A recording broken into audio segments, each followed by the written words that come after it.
আসসালামু আলাইকুম সবাইকে স্বাগতম জানাচ্ছি নেহারি রান্নার রেসিপিটি দেখার জন্য। আজকে আমার আম্মুর রেসিপিতে খুব শর্টকাট ওয়েতে এই নেহারিটা রান্না করে দেখাবো। যদিও নেহারি কিন্তু এক এক এলাকায় এক এক রকম ভাবে রান্না হয়, তবে আজকের এই রেসিপিটি খুব অল্প সময়ে চটজলদি তৈরি করা যায় এবং খেতেও অনেক সুস্বাদু হয়। প্রথমে এখানে আমি একটা মশলার মিশ্রণ তৈরি করে নিব। এজন্য একটা ব্লেন্ডার জারে পেঁয়াজ, রসুন, আদা, কাঁচামরিচ আর আস্ত জিরা দিয়ে খুব ভালো করে ব্লেন্ড করে নিব। চেষ্টা করবেন মশলাগুলো একটু মিহি করে পেস্ট করে নিতে, তাহলে নেহারির ঝোলটা ঘন হবে এবং খেতে অনেক ভালো লাগবে। এরপর একটা বড় সাইজের টমেটো কুচি করে নিয়েছি আর 3-4টা পেঁয়াজও কুচি করে নিয়েছি। এবার নেহারিটা রান্না করার জন্য একটা প্রেসার কুকারের মধ্যে 1.5 কেজি পরিমাণ গরুর পায়া নিয়েছি। তার মধ্যে দিয়েছি পেঁয়াজ কুচি, টমেটো কুচি আর পেস্ট করে রাখা মশলাটা। এবার এর মধ্যে গুঁড়া মশলাগুলো দিয়ে দিব। গুঁড়া মশলার মধ্যে আমি দিয়েছি পরিমাণ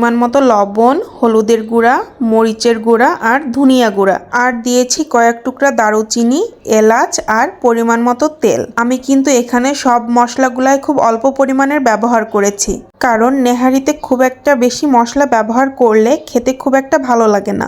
এবার এর মধ্যে আমি বেশ অনেকটা পরিমাণের পানি দিয়েছি। নেহারিটা রান্না করতে কিন্তু একটু বেশি সময় লাগে, এ কারণে পানিও একটু বেশি প্রয়োজন হয়। আর ঝোলটা যদি খুব বেশি ঘন হয়ে যায় তাহলে খেতেও খুব একটা ভালো লাগে না। আমি প্রেসার কুকারে 12 থেকে 14টা সিটি দিয়ে নিয়েছি।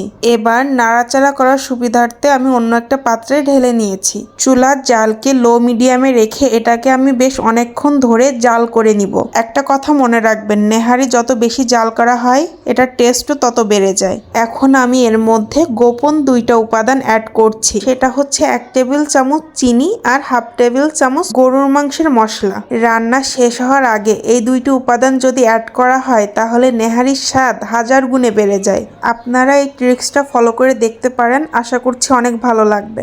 আমার চুলার আঁচটা কিন্তু মিডিয়াম টু লোতে আছে। এভাবে আমি আরো কিছুক্ষণ জাল দিয়ে নিব। জাল দিতে দিতে যখন দেখব তেলটা উপরে ভেসে উঠেছে আর ঝোলটা অনেকটা ঘন হয়ে এসেছে, তখন আমি চুলাটা বন্ধ করে দিব আর ঢাকা দিয়ে রেখে দেব 10 মিনিটের জন্য। চালের আটার রুটি অথবা পরোটা সবকিছুর সাথে কিন্তু এই নেহারিটা খেতে অনেক ভালো লাগে, কিন্তু এখানে আমার আদিয়াতের জন্য আমি ভাতের সাথে সার্ভ করছি। আমি আর আপনাদের ভাইয়া কিন্তু চালের আটার রুটির সাথেই নেহারিটা খেয়েছি। নেহারিটা কিন্তু খেতে মাশাআল্লাহ অনেক মজা হয়েছিল। আপনারাও বাসায় একবার হলেও বানিয়ে খেয়ে দেখবেন, ভালো লাগবে।